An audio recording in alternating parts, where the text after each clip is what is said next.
Hello दोस्तों, कैसे हो आप लोग। स्वागत है आपका आपके चैनल प्रतिवर्ष अड्डा में।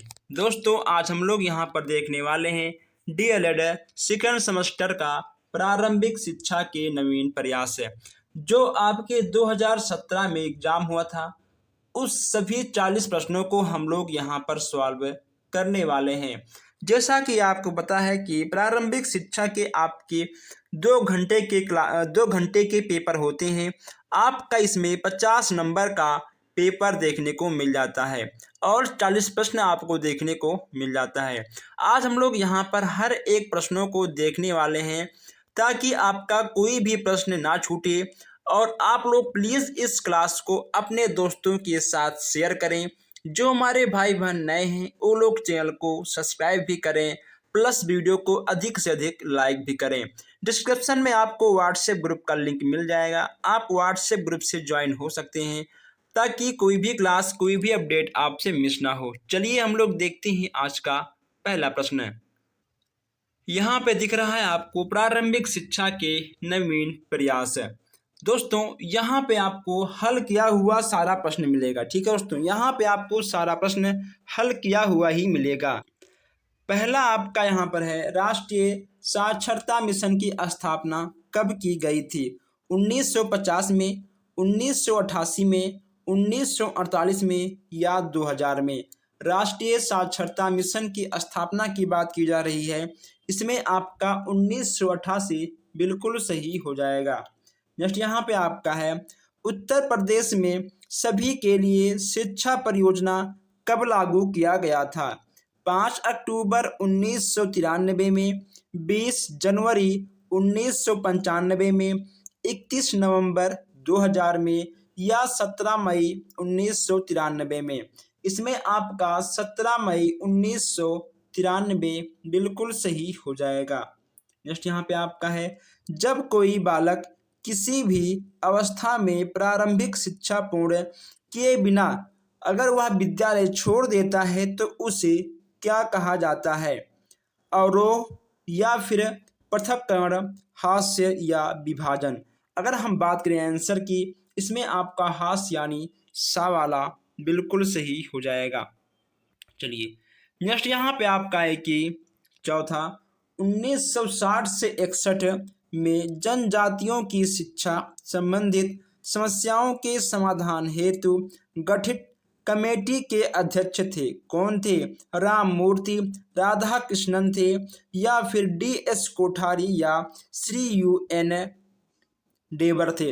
इसमें आपका क्या होगा? इसमें आपका दा वाला बिल्कुल सही हो जाएगा। आगे आपको ये उत्तर देखने को ठीक है नहीं मिलेगा, जो यहाँ पे देखने को मिल रहा है आगे आपको देखने को नहीं मिलेगा। राष्ट्रीय महिला शिक्षा समिति 1958 की अध्यक्ष कौन थी? हंस मेहता, दुर्गाबाई देशमुख, सुचेता कृपलानी या आचार्य राममूर्ति? इसमें आपका क्या होगा? अगर हम बात करें इसके आंसर की, इसमें आपका दुर्गाबाई देशमुख यानी आपका बा वाला बिल्कुल सही हो जाएगा। जस्ट यहाँ पे आपका है, ब्रेन लिपि द्वारा शिक्षा प्रदान की जाती है किसको? गूंगे को, बहरे को, अंधों को या इनमें से कोई नहीं? अगर हम ब्रेन लिपि के द्वारा शिक्षा की बात करें तो अंधों को दी जाती है। ब्रेन लिपि का आविष्कार किसने किया था? लुइस ब्रेन ने किया था। बस इसमें केवल आपके 6 उभरे हुए बिंदु होते हैं। इन्हीं 6 उभरे हुए बिंदुओं से बच्चे हर चीज सीख जाते हैं। चलिए आपका सा वाला बिल्कुल सही हो जाएगा। जस्ट यहाँ पे आपका है, उत्तर प्रदेश में जिला प्राथमिक शिक्षा का कार्यक्रम कब प्रारंभ किया गया था? 1965 से 66, 1990 से 91, 1997 से 98 या 2000? इसमें आपका क्या होगा? इसमें आपका बा वाला बिल्कुल सही हो जाएगा। आइए दोस्तों हम लोग आगे बढ़ते हैं। नेक्स्ट यहाँ पे आपको देखने को मिल रहा है कि शिक्षा में अपव्यय तथा अवरोधक पर अपना सुझाव दीजिए। इसमें आपको शिक्षा के अपव्यय और अवरोध पे आपका सुझाव दिया गया है। इसमें दोस्तों आपका क्या होगा? अगर हम बात करें आंसर की तो इसमें आपका आंसर आ वाला बिल्कुल सही हो जाएगा। ठीक है, हटाक समिति ने, ठीक है दोस्तों, उन्होंने ही सुझाव दिया था। आपका कोठारी आयोग, रामकृष्णन आयोग और बुड़के घोषणा पत्र ये आपके नहीं होंगे।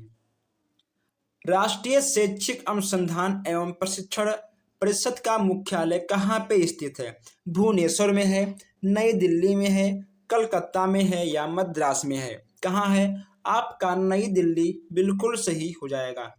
बेसिक शिक्षा अधिनियम पारित किया गया था कब? 1972, 1945, 1985 और 1980। इनमें से आपका क्या होगा? इसमें आपका 1972 बिल्कुल सही हो जाएगा। चलिए अब यहाँ देखते हैं हम 11वां प्रश्न। 11वां आपका है कि शिक्षकों हेतु राष्ट्रीय पुरस्कार का प्रारंभ किया गया था 1958 में, 1990 में या फिर 2001 में या 1985 में? इसमें आपका क्या होगा? अगर हम बात करें आंसर की, इसमें आपका 1958 बिल्कुल सही हो जाएगा।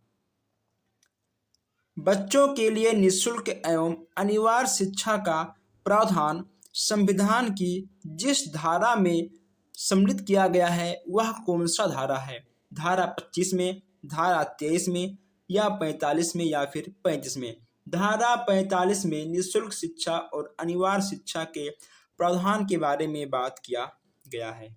जस्ट यहाँ पे आपका है, 1 मिनट, चलिए जस्ट यहाँ पे आपका 13वां, निम्नलिखित में से कौन सी योजना का शुभ आरंभ 15 अगस्त 1995 में किया गया था? सर्व शिक्षा अभियान का पोषाहार वितरण योजना या राष्ट्रीय साक्षरता मिशन या DPIP? इसमें आपका क्या होगा? इसमें आपका पोषाहार वितरण योजना वाला बिल्कुल सही हो जाएगा। जस्ट यहाँ पे आपका है, भारतीय शिक्षा का महाधिकार पत्र कहा जाता है बुड़के घोषणा पत्र को या फिर आपका साजोंट को या फिर गणेश योजना को या इनमें से कोई नहीं? बुड़के घोषणा पत्र को ही कहा जाता है। वाला आपका बिल्कुल सही हो जाएगा। चलिए आगे बढ़ते हैं। नेक्स्ट यहाँ पे आपका है 15वां, कोठारी आयोग ने बालिका शिक्षा संबंधित सुझाव दिया था। लोकमत निर्माण का, अंशकालीन रोजगार की व्यवस्था, मुक्त पाठ सामग्री की व्यवस्था, उपरोक्त में सभी? इसमें आपका उपरोक्त में सभी बिल्कुल सही हो जाएगा।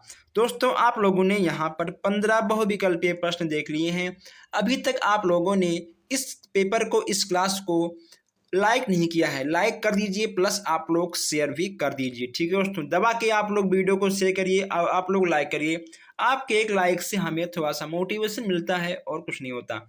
यहाँ देखिए नेक्स्ट यहाँ पे आपका है अति लघुत्तरीय प्रश्न, न्यूनतम अधिगम स्तर से आप क्या समझते हैं? यहाँ पे आपको न्यूनतम अधिगम के 3 शब्दों की योजना से बना है, जिसका अर्थ यहाँ पे न्यूनतम, अधिगम और स्तर, ये आपके 3 चीजें देखने को मिल जाएंगी। इसको आप प्रश्नों को नोट करके याद कर सकते हैं। नेक्स्ट यहाँ पे आपका है महिला समाख्या कार्यक्रम क्या है? इसके बारे में भी आपको एक बार पढ़ना होगा दोस्तों। ठीक है, इससे अब फिलहाल प्रश्न नहीं बनते हैं। ये आपका 17 में एक बार आया था। ठीक है, इससे प्रश्न आपका अब इधर 18 में, 19 में और 21 में देखने को नहीं मिला है। ठीक है, और आप लोग इसको जो थोड़ा सा सीरियस मत लीजिएगा, लेकिन हाँ एक बार आप लोग इसे देख लीजिएगा और आप अच्छे से लिख लेंगे। हाँ, लेकिन ये आपका प्रश्न बहुत ही मोस्ट इम्पॉर्टेंट है। ऑपरेशन ब्लैक बोर्ड योजना को लागू किए जाने का क्या उद्देश्य है? ठीक है, ये आपका ऑपरेशन ब्लैक बोर्ड से आपका जरूर प्रश्न बन जाता है। आप इसको एक बार पढ़ लोगे तो खुद ब खुद आपके दिमाग में सारे प्रश्न सेव हो जाएंगे। देखिए दोस्तों, ये आपका ऑपरेशन ब्लैक बोर्ड क्या होता है? यह आपके विद्यालयों में विद्यालयों को स्वस्थ रखना, कमरे, लाइट, पंखा, ठीक है, यानी तो कुल मिलाकर विद्यालय में जितनी व्यवस्थाएं होती हैं हर व्यवस्था को अच्छा रखना, शुद्ध रखना। ठीक है, यह ऑपरेशन ब्लैक बोर्ड योजना के अंतर्गत ही आता है। नेक्स्ट यहाँ पे आपका है शिक्षा में अवयव एवं अवरोध से आप क्या समझते हैं? अब यहाँ पर अवयव और अवरोध से क्या समझते हैं, वीडियो रोकिए, आराम से पढ़िए और आपके दिमाग में बैठ जाएगा। समझ में ना आए तो फिर कमेंट करिएगा।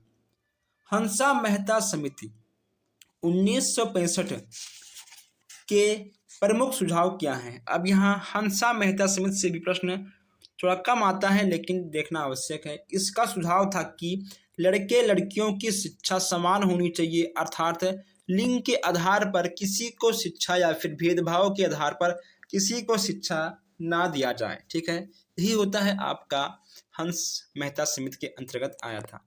नेक्स्ट यहाँ पे आपका है जिला प्राथमिक शिक्षा कार्यक्रम यानी DPEP के 2 अधिकार बताइए। आपके बुक में लिखा होगा, आप इस प्रश्न को ढूंढ लीजिएगा, आपको मिल जाएगा। अगर नहीं मिलेगा तो आप हमको व्हाट्सएप करिएगा, हम इस प्रश्न का उत्तर आपको व्हाट्सएप कर देंगे। ठीक है, डिस्क्रिप्शन में आपको हमारा व्हाट्सएप नंबर मिल जाएगा। नेक्स्ट यहाँ पे आपका है आरंभ में बेसिक शिक्षा परियोजना यानी BEP के अंतर्गत किन जनपदों का चयन किया गया था? इसमें आपका 10 जनपद आया था। इलाहाबाद, इटावा, बांदा, सीतापुर, सहारनपुर, पौड़ी, वाराणसी, गोरखपुर, नैनीताल तथा अलीगढ़, ये सब आपके डिस्ट्रिक्ट आए हुए थे। ठीक है दोस्तों, नेक्स्ट यहाँ पे आपका है कि अभिनव बालिका शिक्षा परियोजना के 2 उद्देश्य आपके कौन कौन से हैं? नामांकन में वृद्धि करना और बालिकाओं को आर्थिक सबलता प्रदान करना, ये यहाँ पे आपके 2 मुख्य उद्देश्य देखने को मिल जाते हैं। आइए नेक्स्ट यहाँ पे आपका है राज्य शैक्षिक अनुसंधान एवं प्रशिक्षण परिषद के किन्हीं 2 कार्यों को बताइए। यहाँ पे आपको 2 नहीं 3 कार्य हैं, लेकिन जितना पूछेगा आपको उतना ही लिखना है। नेक्स्ट प्रश्न आपका है राष्ट्रीय शिक्षक शिक्षा परिषद NCTE की स्थापना कब हुई थी? 15 अगस्त 1995 को राष्ट्रीय अध्यापक शिक्षा परिषद की स्थापना की गई थी, यानी राष्ट्रीय शिक्षक शिक्षा परिषद। ठीक है, NCTE।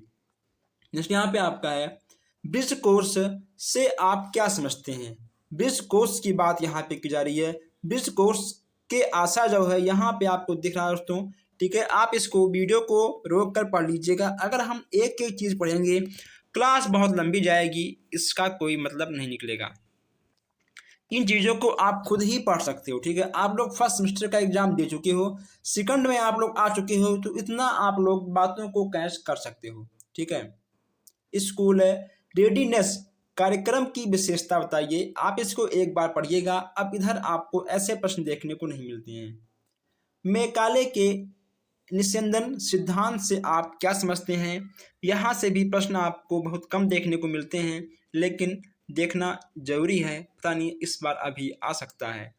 नेक्स्ट यहाँ पे आपका है कि प्राथमिक शिक्षा के संबंध में बोर्ड डिस्पैच की प्रमुख संस्तुतियाँ क्या है? यहाँ पे आपको 3 पॉइंट दिख रहे हैं, इन तीनों पॉइंट को आप अच्छे से पढ़ लीजिएगा। नेक्स्ट यहाँ पे आपका है कि जिला शिक्षा एवं प्रशिक्षण संस्थान की स्थापना किस शिक्षण आयोग की प्रस्तुति में हुई थी? डायट की स्थापना। ठीक है दोस्तों, यहाँ पे देखिए जिला शिक्षण प्रशिक्षण संस्थान यानी डायट की बात की जा रही है। इसकी दोस्तों रखिए राष्ट्रीय शिक्षा नीति 1986 के द्वारा, ठीक है, निर्धारित रणनीति के अंतर्गत 1987 में प्रत्येक जिला में, ठीक है दोस्तों, प्रत्येक जिले में आपके एक डायट की स्थापना की गई थी। ठीक है, चलिए आइए आगे बढ़ते हैं। नेक्स्ट यहाँ पे आपको देखने को मिलेगा लघु उत्तरीय प्रश्न है। लघु उत्तरीय प्रश्न को आप देख लीजिए एक बार। लॉर्ड कर्जन की शिक्षा नीति 1904 में प्राथमिक शिक्षा के संबंध में क्या निर्णय लिए गए थे? ये भी प्रश्न आपके एग्जाम में आते हैं। इसके साथ साथ यहाँ से भी प्रश्न आपको देखने को मिल जाते हैं। देखिए आप प्रश्नों को तेजी के साथ देखते हुए आगे बढ़ते रहिएगा। नेक्स्ट यहाँ पे आपका है भारत में अनिवार्य एवं निःशुल्क प्राथमिक शिक्षा के संदर्भ में संवैधानिक निर्देशन क्या है? निःशुल्क एवं अनिवार्य शिक्षा, यह आपका धारा 45 में लिखा गया है। ठीक है, आपको मिल जाएगा। इसमें आपके 14 वर्ष के नहीं हो, जब तक बच्चे 14 वर्ष के ना हो जाएं तब तक उन्हें निःशुल्क और अनिवार्य शिक्षा देने का प्रावधान धारा 45 में लिखा गया है। अब यहाँ पर प्राथमिक शिक्षा की प्रमुख समस्याओं के उल्लेख कीजिए। ठीक है, यहाँ पे आपको उल्लेख करना है समस्याओं के बारे में। यहाँ पे आपको 6 पॉइंट दिख रहा है, आप इन 6 पॉइंट को नोट कर लीजिएगा। चलिए आगे बढ़ते हैं। यहाँ पे आपका है कि चार्ल्स ग्रांट को आधुनिक भारतीय शिक्षा प्रणाली का जनक क्यों कहा जाता है। दोस्तों यहाँ देखिए, भारत में विद्यालय की स्थापना, अंग्रेजी माध्यम से शिक्षा प्रदान करना, अंग्रेजी साहित्य की शिक्षा देना, ईसाई धर्म का प्रचार करना, पाश्चात्य ज्ञान एवं विज्ञान का प्रचार करना, इसलिए इन्हें आधुनिक भारतीय शिक्षा का जनक माना जाता है। ऑपरेशन ब्लैक बोर्ड के अंतर्गत दी जाने वाली सामग्री का वर्णन यहाँ पे आपको करना है। दोस्तों आप एक बार देख लीजिएगा, आपके दिलों और दिमाग में हर एक एक वस्तु बैठ जाएगा, ठीक है। विज्ञान किट है, उसके बाद तो आपका औजार गणित किट है, यानी सो उसके बाद सामान, यानी जितने चीज़ें आपके काम आएंगी हर एक एक चीज़ आपको देना होगा, ठीक है। आप इसको एक बार पढ़ लीजिएगा, ऑपरेशन ब्लैक बोर्ड यानी OBB, ठीक है। चलिए नेक्स्ट यहाँ पे आपका है कि प्राथमिक विद्यालय में विद्यालय प्रबंधन समिति के गठन एवं कार्यों का वर्णन यहाँ पे आपको करना था, ठीक है। इसके बाद यहाँ पे आपको देखने को मिल जाता है कि भारत में आधुनिक अंग्रेजी शिक्षा प्रणाली के विकास में ईसाई मिशनरियों का योगदान क्या था, ये भी यहाँ पे आपको देखने को मिल जाएगा। आप इसका स्क्रीनशॉट खींच सकते हैं या वीडियो रोककर आप नोट भी कर सकते हैं, या आप इसको पढ़कर समझ सकते हैं। निःशुल्क एवं अनिवार्य बाल शिक्षा अधिकार अधिनियम 9 की प्रमुख बातों का वर्णन यहाँ पे आपको करना था, ठीक है। ये भी प्रश्न आपको देखने को मिल जाएंगे। प्रश्नों के प्रकार आप देखते हुए आगे बढ़िए। जस्ट यहाँ पे आपका है कि सेवारत अध्यापकों का विस्तृत अभिविन्यास कार्यक्रम यानी PMOST की मुख्य बातों का वर्णन यहाँ पे आपको करना था, ठीक है दोस्तों। आपका ऑपरेशन ब्लैक बोर्ड यानी OBB और PMOST, ठीक है, ये भी आपके प्रश्न बहुत मोस्ट इंपॉर्टेंट हैं। डायट से भी प्रश्न आपके आ जाते हैं, ठीक है। जिला शिक्षा एवं प्रशिक्षण संस्था यानी डायट की प्रमुख कार्यों का उल्लेख यहाँ पे आपको करना है। आप लोग डायट से पढ़ के आते हो, ठीक है। आपके प्राइवेट विद्यालयों को डायट ही देखता है, कौन कौन सी व्यवस्थाएं क्या क्या कार्य करता है डायट, हर चीज़ आपको पता होना चाहिए। आप पूरा यहाँ तक देख सकते हैं, ठीक है। अगर कोई प्रश्न आपके समझ में ना आया हो, आप हमसे कमेंट बॉक्स में या व्हाट्सएप पर हमसे संपर्क कर सकते हैं। प्लीज़ आप लोग इस क्लास को अपने दोस्तों तक शेयर करिएगा। हम मिलते हैं फिर आपसे नेक्स्ट क्लास में। धन्यवाद।